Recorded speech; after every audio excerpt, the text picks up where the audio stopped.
Hello and welcome to episode 80 of Kaiju Curry House. I'm Paul.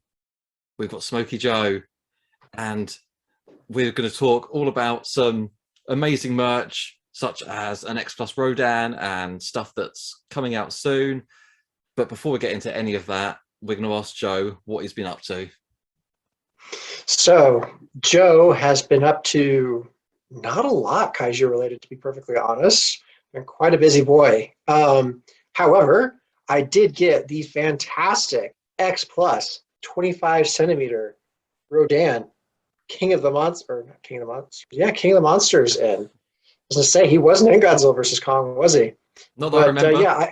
No, not that anybody would remember really, but I got the Rick version, which is the one with the volcanic wings, which is awesome. And we're going to do a little bit more on that later on in the episode, where you'll be able to see it if you're joining in via YouTube. But yeah, that's been more or less it for me. Paul, what have Kaiju been up to? Wow, Joe, that was incredibly quick. For me, yes. Yeah. Joe bought something. Okay, the end. Right. Okay, on to me then.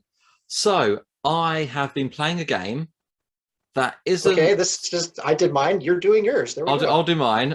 It's actually a game that I think you would like, Joe. It's called Call of the Sea, and it's a first-person adventure puzzle game. So you don't have to have, reflexes. It's not fast-paced or shooting. You're walking around at your own pace, and you've got some puzzles to solve. So you've got to walk around, solve some puzzles, use your brain a bit. And it's set in the 1930s. You play as a lady called Nora, and she's on the trail of her missing husband, who's gone off on an expedition in search of a cure for his wife's illness, so your illness.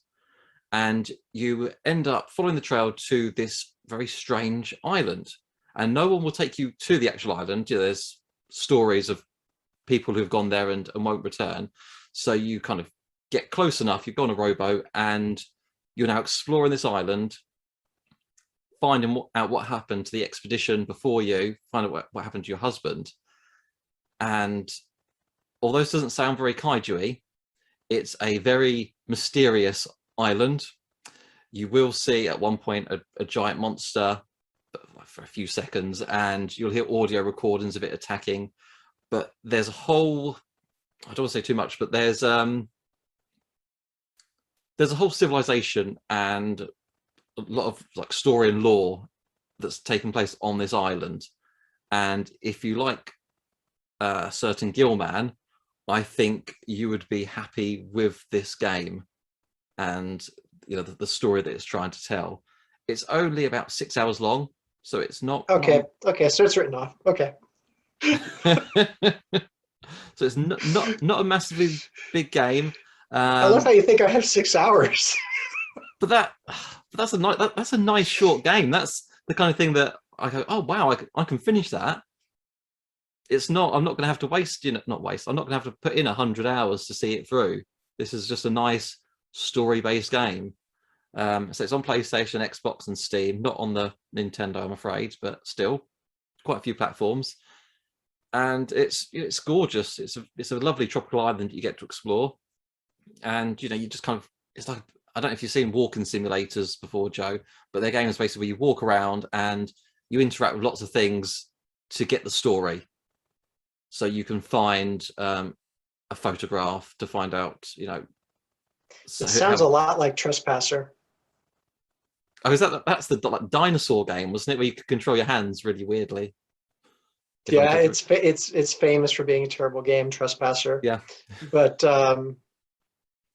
it does sound like it's a mysterious island. Some monsters roaming about. You got to interact with a lot of stuff, kind of figure out a story. Okay. Yeah, there's no action. You're not going to fight a monster at all. You're literally it's an interactive story, if you will. You're just finding out, and it's the voice actor is Cissy Jones, who you might know. Some people will know from Firewatch, which was another walking simulator, but that took place in a Firewatch tower, and was absolutely fantastic. Really, really powerful story. Loved it.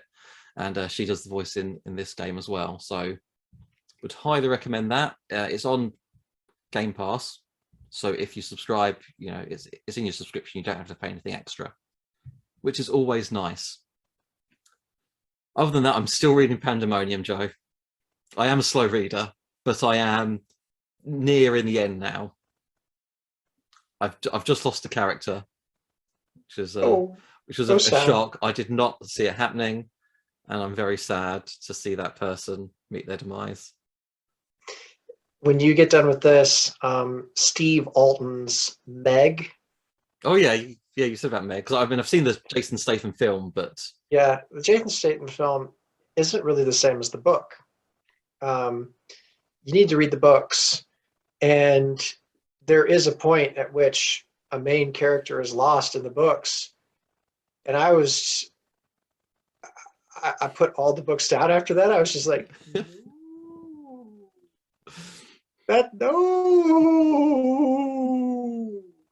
because they were so good.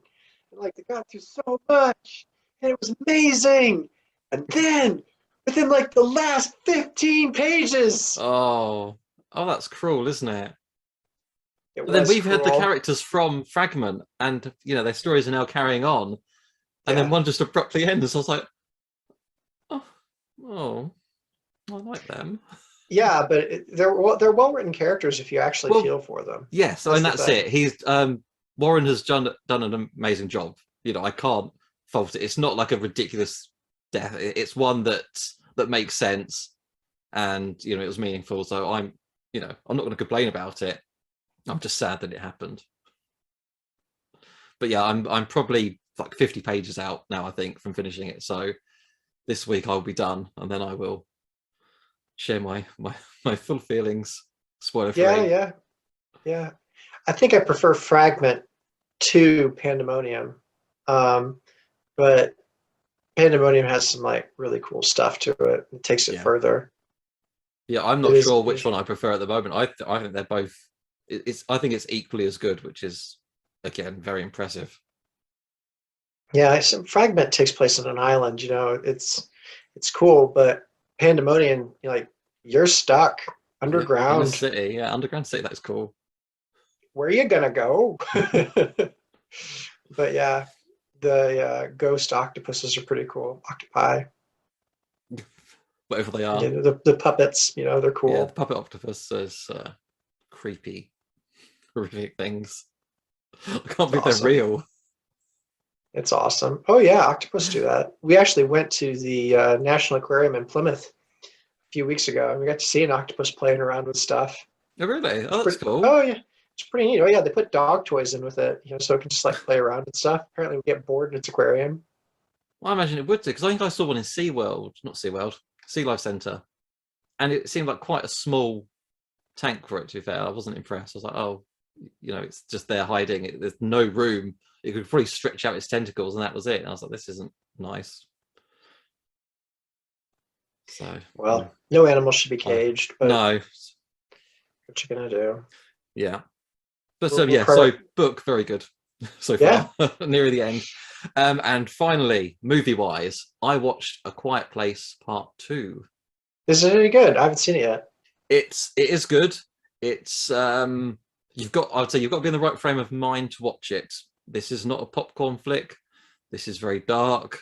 This is I was on the edge of my seat. I was worried for some of the characters. It was, I don't want to say depressing, but it was just like, well, this is the end of the world, and the horrific things will happen to the few remaining people. So it is very good. I would recommend it. The creatures are really cool. You get to see more of them.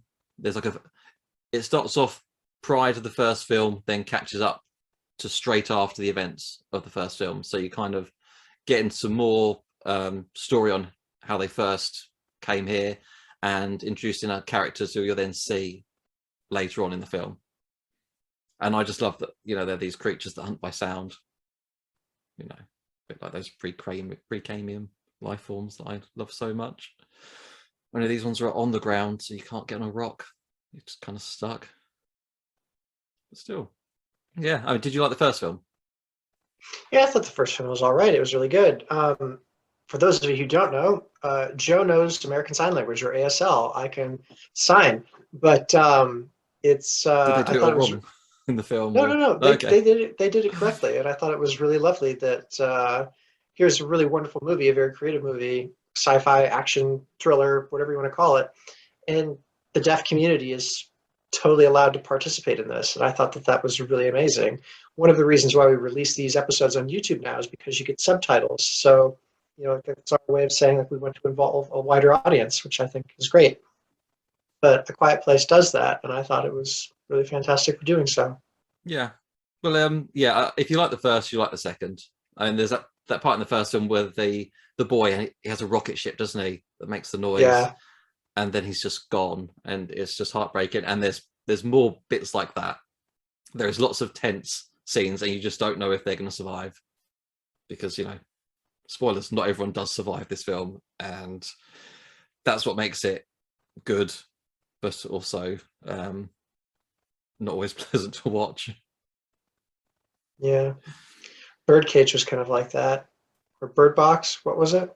Oh, was that the one with Sandra Sandra Bullock. Bullock? And Yeah. she had to cover her eyes, didn't she?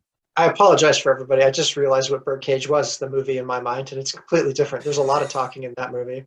It's a fantastic movie, though. Check it out. Kids, ask your parents first. But Yeah, Bird no, Box. yeah, Bird Box. Yeah, that took a That was sad turn cool. at one point for me. Yeah, it was an interesting concept. Yeah, that's it. Yeah, no, I enjoyed that. I think that's me kaiju'd out for what I've been up to. Yeah, well, there we go. So Onwards and uh, upwards, onwards folks. and upwards. So what are we So, talking about? well, we can talk all about the wonderful Rodan. Okay, let's get Rodan out. Let's get Rodan out. Let's have a look. Right. So this is from the 2019 film Godzilla King of the Monsters. And it is a flying sculpt, which was the reason why I fell in love with it. It is a modern Rodan. I loved the design. I loved the energy that was in this sculpt, this pose. He's full on roaring. He's got his wings, flung out because he's in a flying position. His claws are open like he's grasping. His talons are whipped out behind him like he's zooming along. And it's just fantastic. I love all the nooks and crannies. So I got the RIC-Boy version, which for those of you who are listening who are not familiar with what X Plus is yet, talk about them frequently on the podcast. So a RIC-Boy is where they do something extra. It's like a limited edition off the normal run. So my limited edition, Rodan in the movie, he has kind of a volcanic feel to him. He comes out of an erupting volcano. And all the rest of the movie, you can see, like cinders and what look like the nooks and crannies in his wing membranes. They look like cooling lava. So in mine, you can see like those yellow and red patterns, like those cracks and crevices all over him. Whereas the standard, you don't get that. A bit cheeky X Plus making the special edition look like he did in the movie. In the regular edition, he doesn't. But by the by, anyways, I'm really, really happy with the sculpt. There are virtually no seams. I cannot really identify where one part ends and the other begins in this because of the way that the sculpt is actually structured, the way that Rodan is in the film, because he has like this craggy skin and texture. You can't really like see too well. Now I know that the seams are at where his wings connect to the Rodani bit, and I know that the top part of the head comes off, and then I can tell that like probably the feet come off because it would have been really, really hard to do this in one go. That, and when you do a model like this, you want to be able to take the head off so that you can get to the inside of the mouth more easily. So I know that that's where they are, but I can't see them. The glue work is really well done for where they're attached. The points of attachment are great. So normally when you glue a figure like this, the glue comes off or dries really glossy, and it ruins the matte finish effect that a lot of these figures have. So matte doesn't have like a shine to it if you shine a light on it, whereas gloss does. Yeah. And glue dries glossy. So when they put this figure together, they didn't use any excess glue, so it doesn't ruin the effect. Like some parts of him, right where the seams are, they aren't particularly shiny, which is another way of camouflaging them even better. I am very impressed with this figure. Snap it up while you can. It might still be available at some places. Maybe Awesome Collector still has a few. How much are we But talking here, Joe? ooh, it depends on which version you get. If you're going to go Rick, you're going to go a little bit extra. I think you're probably going to pay in the vicinity of $200, but it is a large 25 centimeter figure. His wingspan is well over 30 centimeters. I was thinking he looked So, quite big. yeah, his wingspan actually is the same as my Destroy All Monsters Rodan, which is sitting in the corner down here. I'll get a shot of them together that we can put up on this when it goes live on YouTube. But his outstretched wings are the same width or length, across as the Destroy All Monsters Rodan that X Plus put out. So it is a large 25 centimeter figure, and there is a lot more detail to it, I feel personally, than the Destroy All Monsters figure. Now that is because probably it was designed, by all sorts of people inside of a computer and blah blah blah. Whereas Destroy All Monsters Rodan, need to be a practical suit that someone had to wear. So texture wasn't necessarily a thing. But this Rodan has amazing texture. Like all of his little individual teeth, aka like the little notches in his beak are there. His eyeballs have the pupils still. That's great. I mean, it's just fantastic. Like even like the tips of his fingers, you can see where someone's gone in and actually sculpted like little fingerprints. Those are actually on this figure. And like I say, it's just amazing to behold. I mean, I'm not particularly like a huge Rodan fan, but when I saw this in particular and a flying sculpt, I knew I had to have it. So I've explained what's great about it. What I feel could have been done a bit differently is the stand. So the stand is it's a plastic base that kind of latches together, two metal prongs that come up, and then there's like a piece of plastic that snaps on to keep them more or less stable and together. And there are two like plastic molds that the metal rods fit into at the top. And you're supposed to set Rodan on this. And it doesn't work. It just doesn't work. If you set him there perfectly and, like don't breathe and leave the room, he'll stay there. But if a fly farts, he'll probably fall down. So I have not let mine fall down. I've seen it wobble and I thought, no. So what I've done is right now he's sitting on my desk, and his wing is propped up on one edge of my desk so that he can't fall down. And what I'm going to do is I'm going to take some fishing line and a ceiling hook, and I'm going to hang him like I would a model airplane. Now, for those of you who are interested in doing something like this, I can tell you that in the UK, on Amazon, you can get two ceiling hooks with the drywall inserts for screws for £7, and you can get some clear fishing line for £5. So for the sake of £12, I can hang Rodan from my ceiling anywhere I want in a very sturdy way, because the fishing line will be able to take far more than this little model weighs. And the fishing line will be clear, and the wall hook, I can put it anywhere in my office. It doesn't take up shelf space.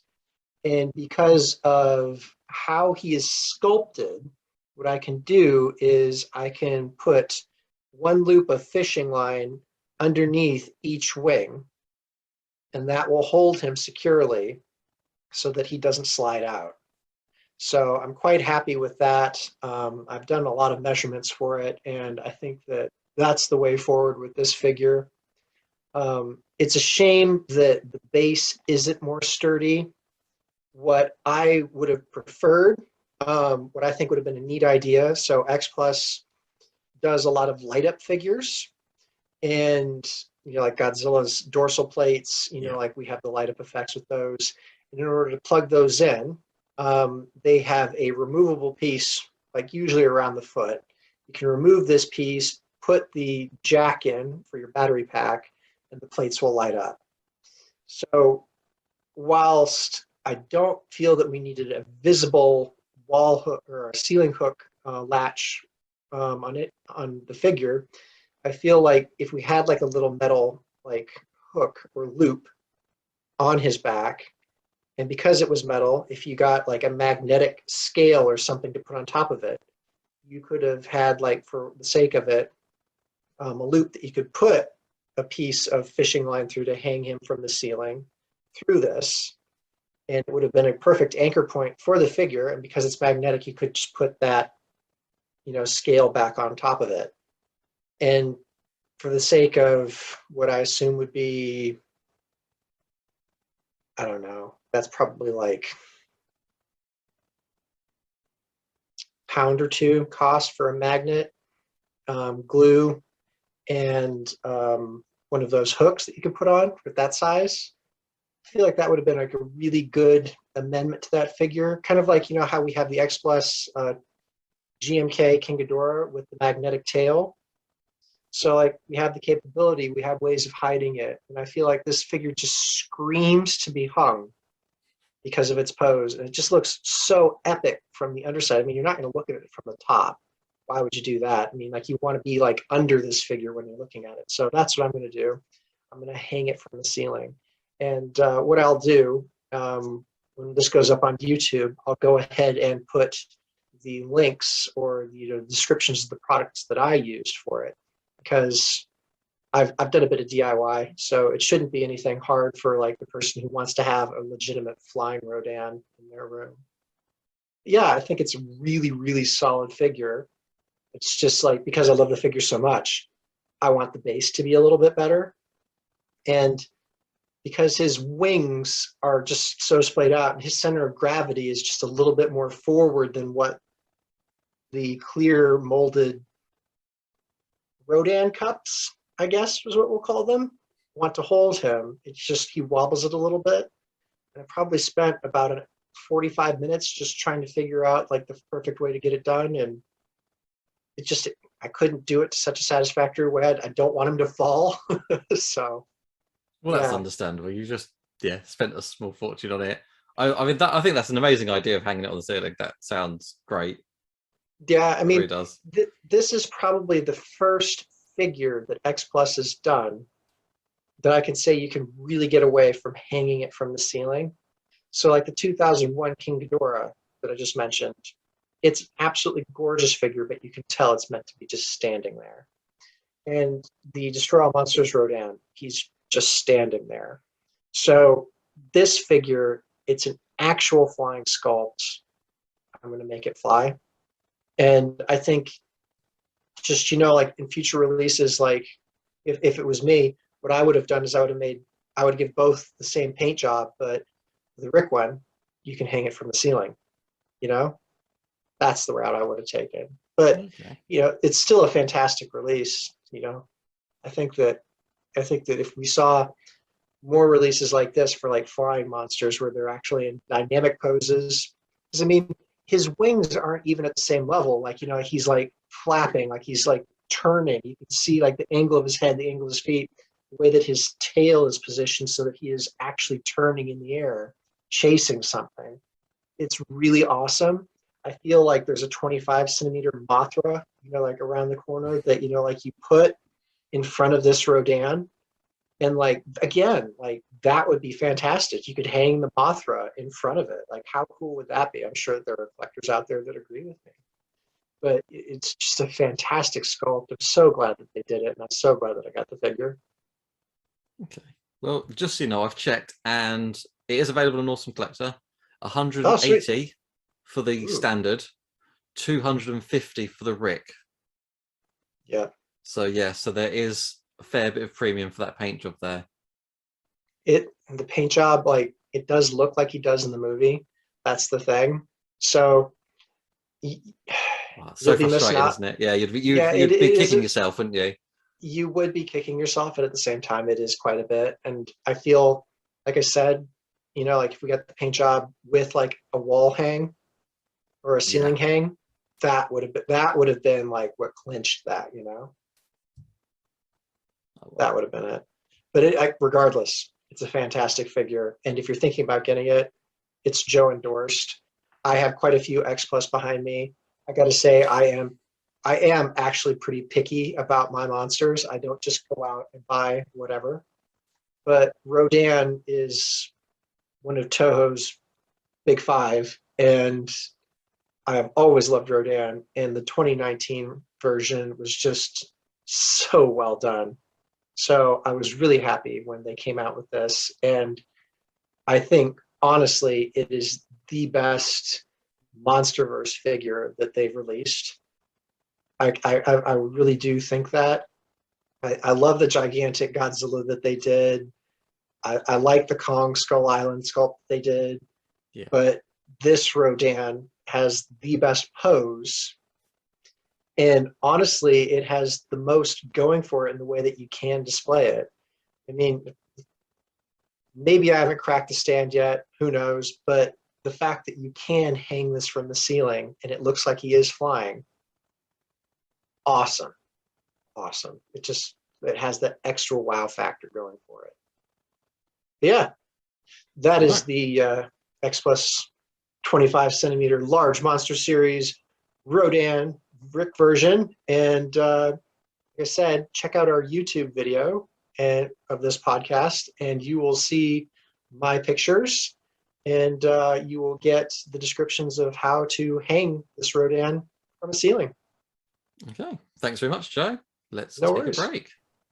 Hello and welcome to episode 80 of Kaiju Curry House. Earlier in the episode, we told you what we had not really been up to. And then I went on to gush about the amazing X Plus 25 centimeter 2019 large monster series Rodan, which is awesome. Now we're going to tell you about a whole bunch of goodies that are coming up. So Paul has very kindly agreed to share his screen with Zillafoot. Paul, where do you find this stuff? Well, you know me. This is done by what's it done both by? worlds. Yes, it's not the best. It's the beast of both worlds. See of what they did both there? worlds. Isn't that clever? Yeah, clever. That's what we're going to call it. Okay. Well, it's done So by what's SRS Cinema, who we know, do. Yeah, they do good stuff. Okay. Yeah, I mean they release this type of thing, don't they? And it's got 6.6 on IMDb, which is a lot better. What? Yeah, I was expecting 2 or 3. But... Okay. Call me interested. How did it manage to do that? What's the synopsis of this thing? I haven't even heard of it before. Have you never heard of it at all? No, I have not come across this, Paul. I've been busy with homework. Yes, children. Joe has homework, and how old is he? We're not going to say, but it's over 30. Oh, okay, well, let me tell you. I'll tell you a bit about it. So a UFO lands on Earth. Of course. Yeah. As it does. And it unleashes this giant monster that's both half lizard and half gorilla. So, it's the beast of both worlds. We've got Godzilla and Bigfoot colliding there into some sort of giant monster that devastates the city. But not only that, it awakes a strange dinosaur. I don't know what that dinosaur is, but that's what it tells me. And then it's up to the scientists. The scientists. Who we love the scientists. Every time. It's not their fault, to be fair. I feel like the aliens crapped on us this time, but go ahead. Yeah, and the scientists are going to solve it, along with the final members of the famed Ultra Squad, who they're not on the Ultra Squad. They're not on the Ultra anywhere who? on the art. I don't know who they are. Who are the famed? I'm going to question the famed part of their description. Me too. I'm just gonna put a tack in that for later. Are they actually famous? I guess Oh so. dear. They must be in the context of this film. Okay. I can But allow it. yeah, and it's an epic kaiju homage, is how they're classing it. So it might be fun. I don't know. Oh, I have to watch this movie now. If it got a rating of 6 on IMDb, But then that could be, a few people just. someone's mom voting. My boy did a great job 10,000 times. It happens. I love you, Mom. Thank you for listening. Yeah. So okay, I'll tell you why. Because two people voted 10 out of 10. Mhm. I'm dubious about that. 2 people voted 6 out of 10, and only 1 person voted 1. Oh, so we don't have a lot of votes yet. So there's only 5 votes on this film, 2 of which say it's 10 out of 10, That a cinematic masterpiece. this I feel like we need a larger population sample in order to accurately gauge the quality of this film. I agree, but I am curious. Oh yeah, I'm I'll give curious them too. that. I think Oh that's something God. that we might have to watch and potentially review at some point. Oh yeah, we're gonna have to do that, but we're gonna have to drag Alex into this. Yes, we will get Alex to return, and maybe we can get someone who's involved to tell us Oh more yeah, about the there we famed go. Ultra Squad. I want to know more about this Ultra Squad. What Yeah, have they me been getting too. up to? Jeez. All right, next. Right, let's have a look. What else have we got? Oh, Mexico. there we go. Oh, where's Alex? Alex, your poo monster is back. Hedora, Mezco, amazing. So Mexico, they did a Kong recently, didn't they, as well, that you quite liked, I think. Am I thinking of the Hmm. same thing? Yeah, Yeah, they did Joe DeVito's Kong. that's They it, Joe did the Kong DeVito's. King of Skull. Yeah, I mean, like you can't find it, but it's a really cool Kong. Okay. To be Well, fair, I'm kind of glad I can't find it because that's just another shelf hog that I don't need at this point. that's fair. I mean, they haven't revealed any information, no pricing, no release date, no size. So I don't know typically what Mezco do. Those look like 6 to 8 inch vinyl figures. There's no articulation in the head. There might be some articulation in the neck on that Godzilla Yeah, so the there. neck looks like it moves, but So that's it. folks are joining in just on the podcast side of this rather than looking at it with YouTube with us. We've got a Ghidorah here. Looks like a pretty decent sculpt, pretty decent paint application. The eyes look fantastic.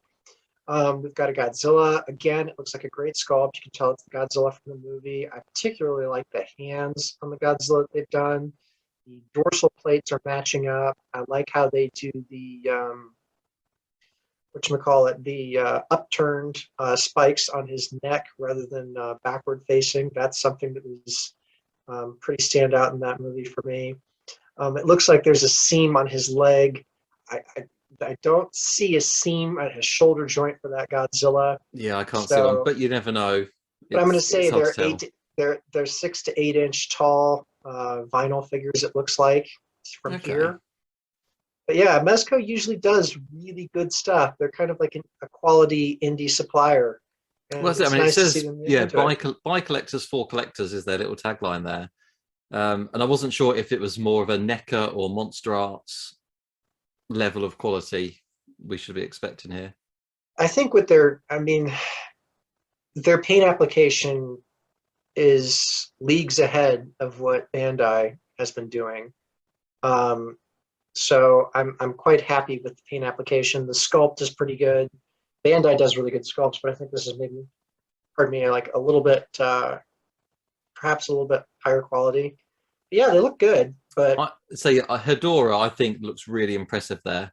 I love yeah, because it's not a good angle on the Godzilla, to be fair. But no, it's just the fact that Hedora's got very red eyes, yeah, and kind of like orange lines going through the slime and some green going through that. It's a nice mesh of colors. It just flows really well.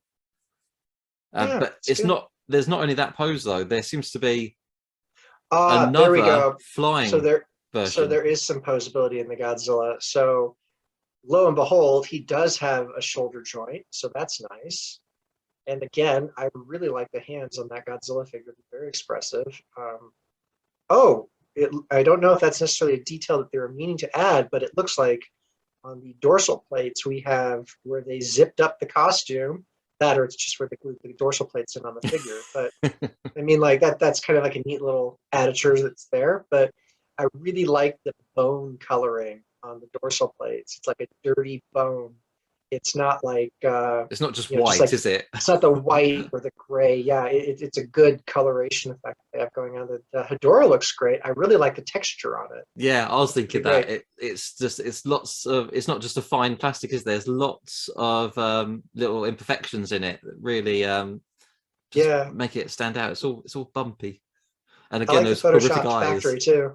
The Yeah, Photoshop factory I was sounds wondering good if that for. came with it because it looks like No, it looks no. perfect. I would love it if it comes with a set where you have two Hedoras, one flying, one standing, and then like a little factory with a I big really chimney am on it. happy though. It's just a nice thing. I will say this to any manufacturers that are listening: if you do all the poses or all the forms that a particular monster can have, like in one release, kudos to you, right? So Yeah, Ghidorah, like it has wings out, its wings can get folded up, the heads can be all over the place. Fair enough. I mean, like there isn't necessarily a lot of versatility there, but Hedorah has like multiple forms. We have a tadpole, we have flying, we have crawling, we have stand up like kaiju. I mean, like Hedorah is a hard thing to tackle, but here they've done like the two main ones that are quite memorable from the movie, and they've just done it in one go. I really like that. That's good stuff. That's cool. yeah. Way to Oh, go. we approve of the We initial look. approve. I'm not necessarily a Hedorah fan, but I approve of those figures. That's good. Yeah, same Shudder here. to think of what they're going to cost, though. Yeah, we won't worry about that just yet. Um, Oh, and here we are, the Bandai but yeah, Mutos. so Bandai Mutos. So we're getting both the male and female. hmm The male and female, and it looks like they're in the pose where they're meeting in San Francisco, and the male is just about to give the female a nuclear warhead. Yeah, and I believe the models do come with a nuclear warhead as well. Just to put in A the real background. one? But I don't think it was real. I'll have to check, but I'm pretty sure it was just a model. Okay. Yeah. Okay. No, they look good. At the moment, we don't really have some great high-res images yet, but the Mutos are what they are. They're angular. I mean, like these look like they stand, they balance well. You have the nice glowing effect, paint job by the eyes, that red slash that goes across the head. That's it. I Really love like the it. eyes, but I mean, the nature is that they are quite a single-toned creature. Yeah, But yeah, but I it's mean, like they have a great fan following. I mean, they were a very original kaiju. They're cool for what they are. It's great. yeah, I like You them got in to the pri film, but I don't know if I like them enough because we had a look. Yeah, This was about $280. I don't think I they're. love them Are that you much. sure it doesn't come with a real nuclear missile? Wow. I mean, that's a lot for how big they're probably going to be, to be fair. But if you really love the Mutos, now's the time to show your appreciation and get it going. Well, that's it. Yeah, if people must have been asking for it, and so they've This is the delivered. thing. So, like, I love Titanosaurus, and the amount of Titanosaurus merch that's out there, I'm pretty sure I own all of it. Like, there just isn't a lot. So, and I got a feel for the Muto crowd. I mean, like, these guys were very charismatic in their film, and there's been next to nothing so far as official releases. So, I mean, hats off to Bandai for giving the fandom something that they've been asking for. That's really generous of you. That's really great. But my God, I mean, like, can you buy them separately? Like, say, I mean, wow, that's gonna hurt. That's gonna hurt. But I'm glad that the folks that were looking for this have the opportunity. Exactly. Pretty Yeah, awesome. Yeah. that's how we should look at it. Okay, Ooh, what we have here, people, is a is that beautiful. Scorpion in the foreground? What? Oh. I mean, it looks like this picture is taken at a comic convention, and there is someone who is wearing that yellow. And yeah, they got a. I don't know. I'm pretty. NetherRealm's going to come at you if we put this on YouTube. That is totally Scorpion. Scorpion's taking a picture of the Godzilla model, folks. We've got a Mortal Kombat, in the house. Scorpion is a fan of the kaiju. That's awesome. So this model is 60 centimeters It's a tall, yeah, long. 60 centimeters, which I mean, Is it it just seems tall? it seems too big. Is that 60 centimeters tall? I think it's 60 centimeters tall. Yes, yes. Sorry. Yeah, because Lord Almighty, this has got to be pushing 4 to 6 feet long. This is Where would Godzilla you versus fit Space this? in your own Godzilla room, but it is got to be pushing 4 to 6 foot long. You know, like more like talking like 1.5 meters maybe, and it's just massive. You've got the city with the crystals coming out of it. You've got Godzilla and Space Godzilla meeting up in the middle. I mean, like it's big enough that I wouldn't. Have you heard any more specs on it? Can they light it up? I mean, it looks big enough that you could do that.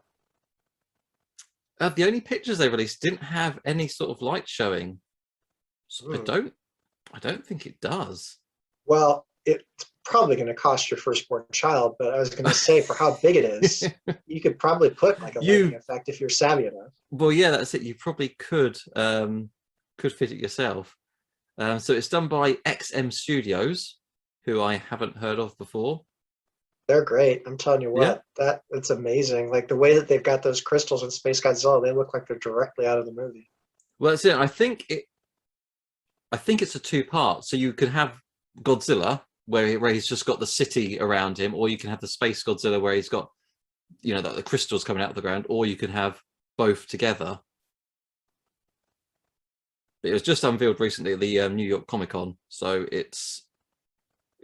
there's few details available at the moment, but it looks really cool, and it's really great. I mean, also like, too big to ever own. Well, I gotta say though, like the sculpting is phenomenal. Like that's the kind of stuff that you would usually only see coming out of like a high quality resin kit or like indie studio. Like that's the good stuff right there. I am well impressed. I mean, that's the kind of thing that like you worry if production's going to be able to match that quality. That's really, really good. Like even the crystals themselves are absolutely gorgeous. They've got this like quartz, like smoke, like opaque, smoky, like crystal quality. Like it looks like quartz, like real. It looks like quartz, doesn't it? Has been used. Yeah. Oh, it's so good. Like that is really off the charts. That is fantastic. So yeah, absolutely fantastic. Start saving now, and you might be able to get it when you're 80. But wow. Yeah, love that. Hey, Hanna-Barbera. Yeah, so it's actually listed as Godzilla the Animated Series, but then in brackets 1970s, because obviously when I hear animated series, I think of the 90s one. But yeah, what we're seeing here is a Mondo exclusive Hanna-Barbera Godzilla statue, and as you'd imagine, it's pretty much all green, just like the cartoon, with just some very simple black lines to kind of, I guess, just go for that cartoon feel. And it's really simple, but I really like the look of it. No, I mean Hanna-Barbera, that's like incredible nostalgia for a lot of people. Like I have that series here. I mean, like I'll drag them out every once in a while. They're incredibly simple, but at the same time, in terms of like value for entertainment, like real adventure stories and stuff, I mean, the Flintstones wasn't entertaining for me. Scooby-Doo was mildly entertaining at best. I mean, like let's not really talk about Jabberjaw. I mean, like if folks know about Jabberjaw, you're awesome. But I mean, like the Hanna-Barbera Godzilla, like that was some real quality entertainment. Like they wove in a little bit of science fiction. We had kaiju battles. We had male and female characters that were on a similar level of intelligence and importance to the plot. I mean, like, it was a really great show. And it was a standout animated series for its time. I will say that. Yeah, have the Godzilla there. That's a fantastic. So, I mean, I'm really happy that Godzuki isn't seen anywhere on this thing. Oh, see, yeah. I mean, if X Plus did it, that would be the RIC exclusive, wouldn't it? You would have a little Godzuki there. Yeah, there'd be a Godzuki or a Calico. So how big is this thing? I don't know the actual size. I don't think it's massive though. It's not a 30 centimeter, that's for sure. Wow, I'd say that looks really good. I mean, like that is the cartoon, isn't it? That's it. They've got it spot on. It's interesting seeing it in 3D because it looks a little bit different in 3D, but that is it. That is the Godzilla from there.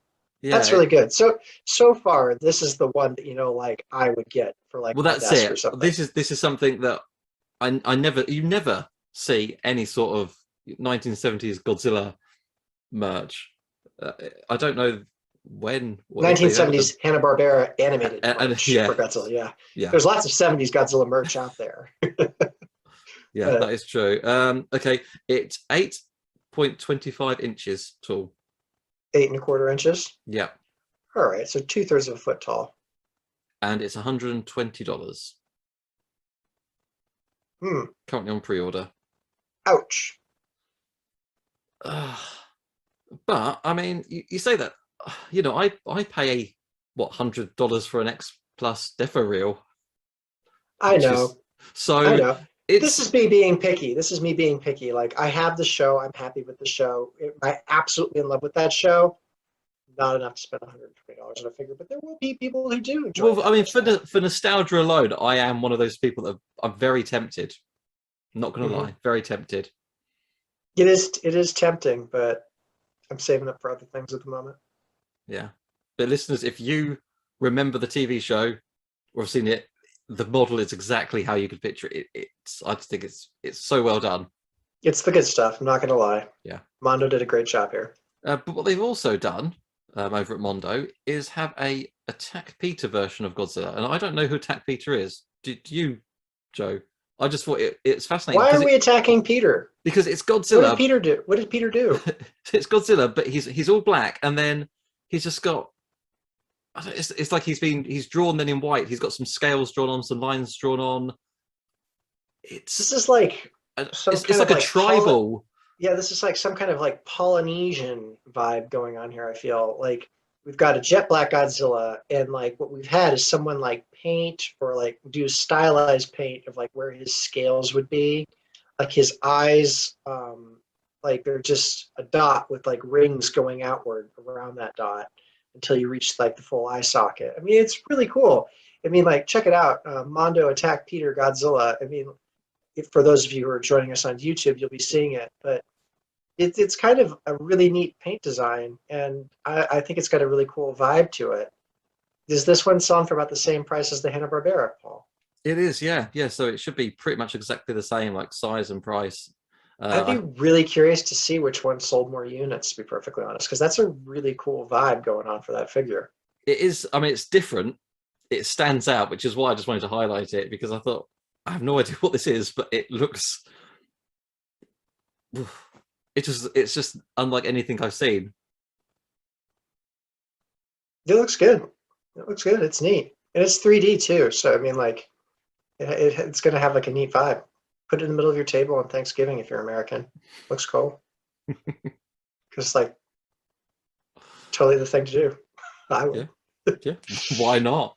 Godzilla should be the centerpiece at all family gatherings. Oh, Right, here we and one go. last thing before we go, because this is My lord. amazing. So, Godzilla versus Kong, the final battle, has been remade in statue form for about £5,000, or probably. I think it's about. I think it's four and a half, $5,000 actually, and then probably a bit more than that in pounds. But anyway, it looks stunning because you've got Godzilla on one side, Kong on the other.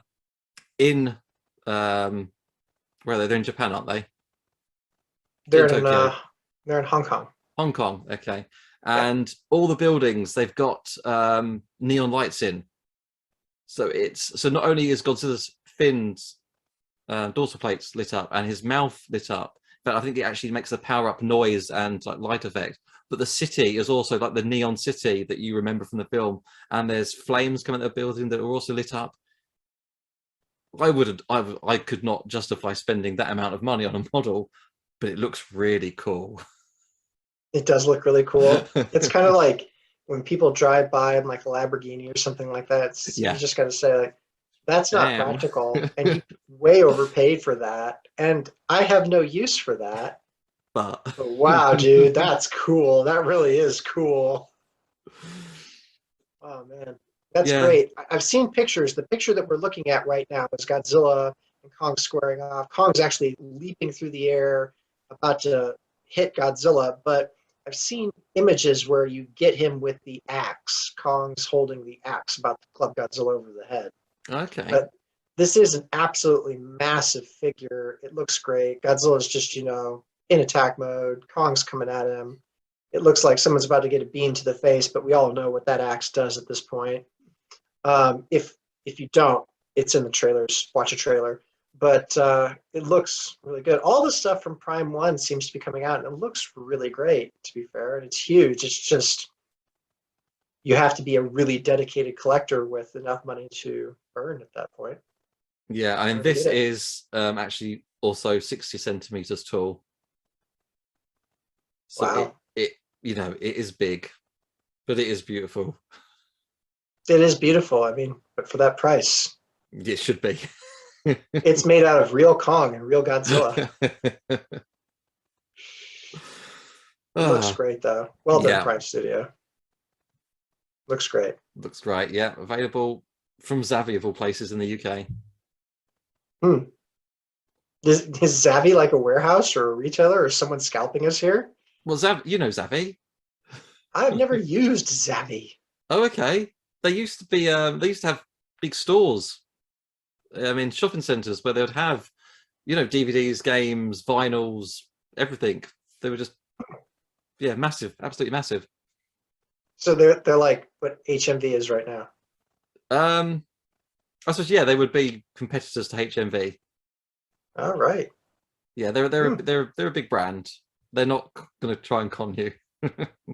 Oh yeah, well, I don't know. If it was like an eBay or something like that. Oh, cool. But so that's all that goodness. A lot of merch. That is a lot of merch coming. A lot of expensive merch, unfortunately. But